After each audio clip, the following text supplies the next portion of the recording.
नमस्कार विद्यार्थियों। आज हम रीतिकाल के प्रसिद्ध कवि आचार्य देव के आपके पाठ्यक्रम में शामिल किए गए पदों की व्याख्या लेकर के उपस्थित हुए हैं। आपके पाठ्यक्रम में जो पद लिए गए हैं वे काफ़ी सरस और गांधीर्य से युक्त हैं।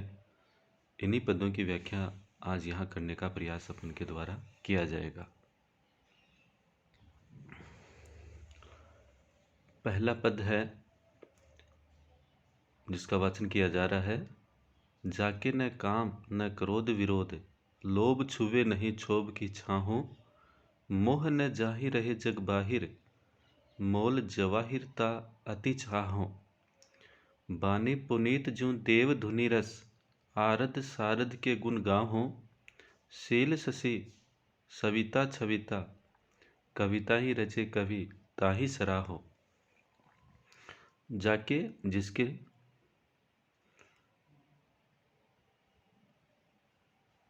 क्षोभ या क्षुब्ध होना है। जवाहिर हीरे जवाहरतों के लिए है। बानी वाणी के लिए। पुनित पवित्र। देव धुनि ईश्वरीय ध्वनि।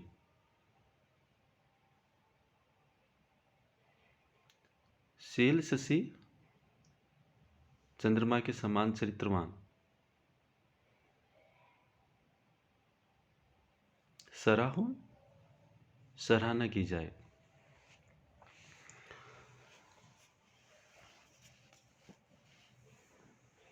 देव का प्रस्तुत पद शांत रस से संबंधित है। यहाँ एक कवि में किन गुणों का होना उपयुक्त होता है या एक कवि में क्या क्या योग्यता होनी चाहिए, इसके बारे में देव विस्तार से वर्णन कर रहे हैं। जाके न काम न क्रोध विरोध, लोभ छुवे नहीं क्षोभ की छाहों। महाकवि देव बताना चाहते हैं कि एक कवि ऐसा होना चाहिए जिसमें न काम का भाव हो और न ही क्रोध तथा विरोध का भाव हो। लोभ छुवे नहीं क्षोभ की छाह हो। इतना ही नहीं, उसमें लोभ और क्षोभ का भाव भी बिल्कुल भी नहीं होना चाहिए। मोह न जाहि रहे जग बाहिर, मोल जवाहिरता अति चाहो।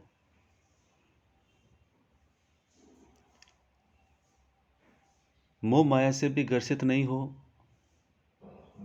या ये कह सकते हैं कि जो व्यक्ति मोह में भी तटस्थ रहता है और ऐसे गुणों को हीरे जवाहरात से भी अधिक महत्वपूर्ण मानता है, सच्चे अर्थों में वही व्यक्ति कवि कहलाने के योग्य होता है। बानी पुनीत जो देव धुनि रस, आरद सारद के गुण गाहों। इसके अलावा भी जिसकी बानी पुनीत, वाणी पवित्र हो, देव धुनि रस और देववाणी के समान दिव्यता से परिपूर्ण हो, रसपूर्ण हो, आरद सारद के गुण गाहों, और जो आरद या सरस्वती के गुणों का गायन करने वाला हो। शील शशि चंद्रमा की तरह शीलयुक्त हो। सविता छविता सूर्य के समान तेज से युक्त हो।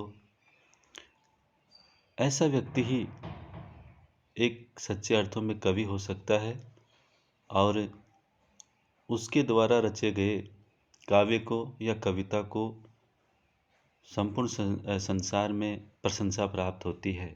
यह कहने का तात्पर्य कि एक कवि जो इन गुणों से विद्यमान होता है, जिसमें काम क्रोध विरोध लोभ क्षोभ मोह माया में तटस्थ, ईश्वरीय वाणी के समान पुनीत ध्वनि को धारण करता है, संपूर्ण शारदा के गुणों को बखान करता है, शशि के समान शीलवान है, सविता के समान तेज से युक्त है, वही सच्चे अर्थों में कविता का निर्माण कर सकता है या एक श्रेष्ठ कवि के रूप में प्रशंसा प्राप्त करता है। तो यहाँ इस सवैया छंद में कवि ने उन गुणों की विस्तार से चर्चा की है जो एक सच्चे अर्थों में कवि में होने चाहिए, और इस प्रकार के गुणों से व्यक्त कवि की कविता ही संसार में प्रसिद्ध प्राप्त होती है या उसको प्रसिद्धि मिलती है। इस छंद में अनुप्रास है, यमक और उपमा अलंकार है तथा शांत रस में कवि ने अपनी बात को प्रकट किया है और सवैया छंद का प्रयोग किया गया है तथा ब्रजभाषा में यह पद रचा गया है। दूसरा पद देखते हैं। कोई कहो कुल्टा कुलीन अकुलीन कहो, कोई कहो रंकिनी कलंकिनी कुनारी हो, कैसे परलोक नरलोक बरलोकन में, लीनों में अलोक लोक लोकन ते न्यारी हो, तन जाहि मन जाहि देव गुरुजन जाहि, जीव क्यों न जाहि टेक टरत न टारी हो, वृंदावन वारी बनवारी के मुकुटवारी, पीत पटवारी वाही मूर्ति पे वारी हो।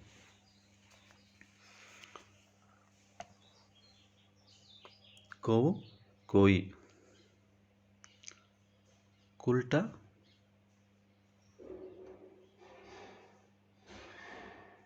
एक प्रकार से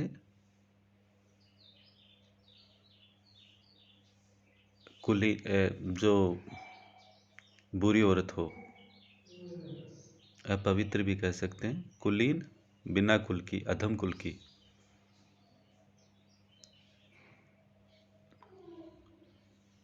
कुलीन कुल वाली, अकुलीन बिना कुल की, कुनारी बुरी नारी, रंकिनी गरीब के लिए है, अलोक अदृश्य,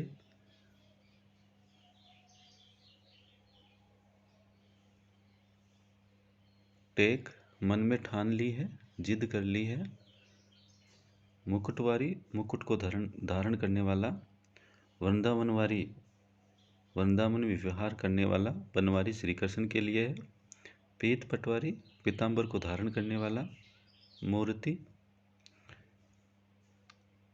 छवि के लिए है, वारी है न्योछावर कर दिया है।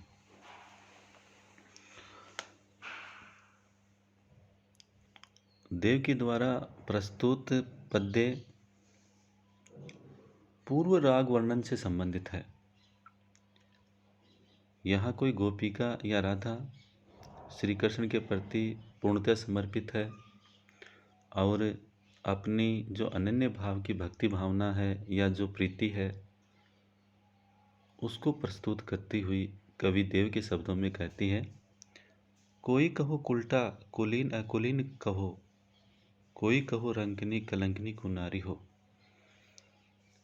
वह गोपिका या राधा कह रही है कि मुझे अब इस संसार की बातों से कोई प्रभाव नहीं पड़ने वाला है, चाहे कोई मुझे भले ही उल्टा या व्यभिचारिणी कह सकता है, कुलीन या बुरे कुलवाली भी कह सकता है, कोई कहो रंकनी कलंकनी कुनारी हो, इतना ही रही कोई मुझे आचरण से गरीब या रंकनी कलंकनी या कुनारी बुरी नारी कुछ भी कहे, मुझे इससे कोई प्रभाव नहीं पड़ता है या मुझे इन बातों की कोई भी चिंता नहीं है।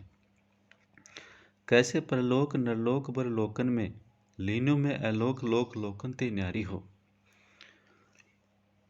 मेरे लिए क्या तो परलोक, क्या सांसारिक जगत है या कोई श्रेष्ठ लोक, अब मैं इन तीनों के बारे में कुछ भी नहीं सोचती हूँ। लीनों में अलोक लोक लोकन ते न्यारी हो, मेरी दुनिया तो अब इन तीनों से ही या तीनों लोकों से ही बिल्कुल न्यारी है। कहने का मतलब वह गोपिका ये कहना चाहती है कि मैं लोक परलोक जैसी बातों पर विचार ही नहीं करती। न मुझे इस लोक में निंदा का डर है और न ही परलोक के बिगड़ने या सुधरने इत्यादि बातों की कोई चिंता है। तन जाहि मन जाहि देव गुरुजन जाहि, जीव क्यों न जाहि टेक टरत न टारी हो।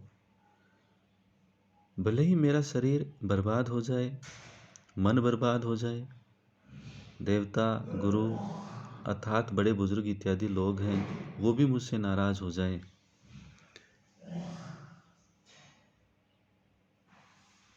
वृंदावनवारी बनवारी के मुकुटवारी, पीत पटवारी वाही मूर्ति पे वारी है।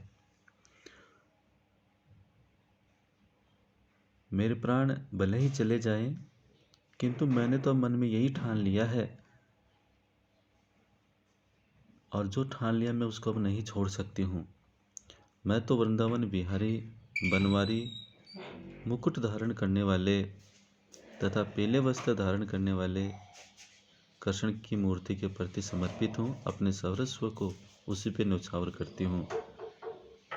मैंने तो अपने आप को श्री कृष्ण को समर्पित कर दिया है। अब इसके अतिरिक्त मुझे और किसी भी प्रकार की कोई चिंता नहीं है। यहाँ इस पद में श्री कृष्ण के प्रति राधा या किसी गोपिका का पूर्ण समर्पण प्रस्तुत किया गया है। वह लोक परलोक से बिल्कुल भी चिंतित नहीं है, वह तो अपने आप को श्री कृष्ण के प्रति समर्पित कर चुकी है। अनुप्रास अलंकार है, सवैया छंद है, ब्रज भाषा का प्रयोग किया गया है और श्रृंगार रस में अपनी बात को कवि के द्वारा प्रस्तुत किया गया है।